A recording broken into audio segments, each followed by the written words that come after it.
මේ කිව්කම්බ වගාවේ බලන්න මේ මොකක්ද වෙලා තියෙන්නේ කියලා.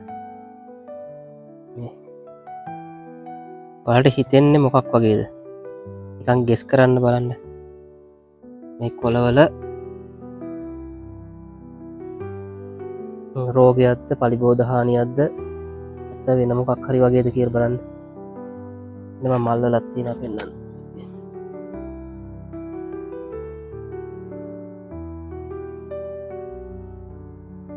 මේ මල් ගෙඩි මේ ගෙඩි වලත් ඒ වගේ තියෙනවා.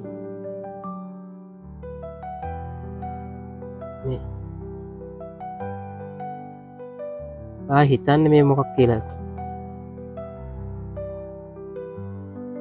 මේ වගේ එකක් තිබ්බ හැටිය ගොවි මහත්තුරු කලබල වෙනවා. ටක් ගාලා පලිබෝධනාශක කඩේට දුවන මුදලාලිගෙන් අහනවා මොකක් හරි දෙන එකක් ගෙනල්ලා ගහනවා. මේ වෙලා තියෙන හුළඟ නිසා. මේ හුළඟට තමයි මේ විදිහට කොළ වලට හානි වෙලා තියෙන්නේ. ගොඩක් කලාට උඩරට ප්‍රදේශයේ ජූනි ජූලි අගෝස්තු වගේ මාසවල අධික හුළඟක් එනවා. ඒ හුළං කාලයට කිව්කම්බ වගාවට මේ විදිහට හානි වෙන්න පුළුවන්.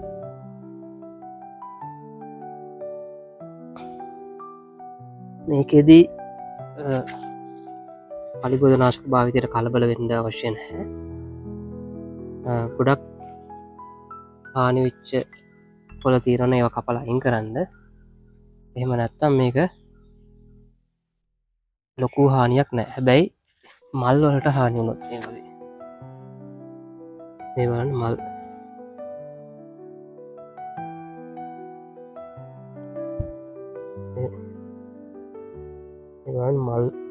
මල් වේලිලා ගිහිල්ලා තියෙනවා. මේ වගේ වුණොත් නම් අස්වන්නට බලපාන. මේ වගේ කොළත් ප්‍රයෝජනවත් නෑ.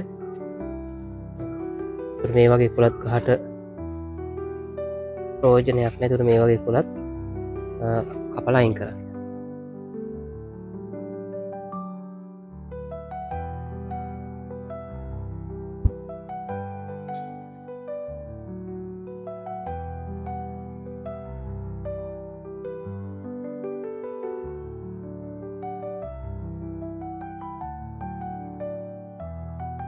අධික සුළං කාලයේදී විශේෂයෙන් කියලා කරන්න දෙයක් නෑ. හැබැයි අපිට පුළුවන් ගෝනි සාරි හෝ ඉක්‍රේදි දාලා යම් බාධකයක් දාලා බෝගයට හුළගේ ප්‍රමාණය වදින එක අවම කරගන්න. එහෙම වුණොත් අපිට මේ තත්ත්වයෙන් බේරෙන්න පුළුවන්. ගොඩක් කලාට වගාවේ අයිනේ ශාකවලට තමයි මේ විදිහට හානියක් එන්නේ. මැද ශාකවලට එහෙම ලොකු බලපෑමක් ඇති වෙන්නේ නැහැ. ඒ නිසා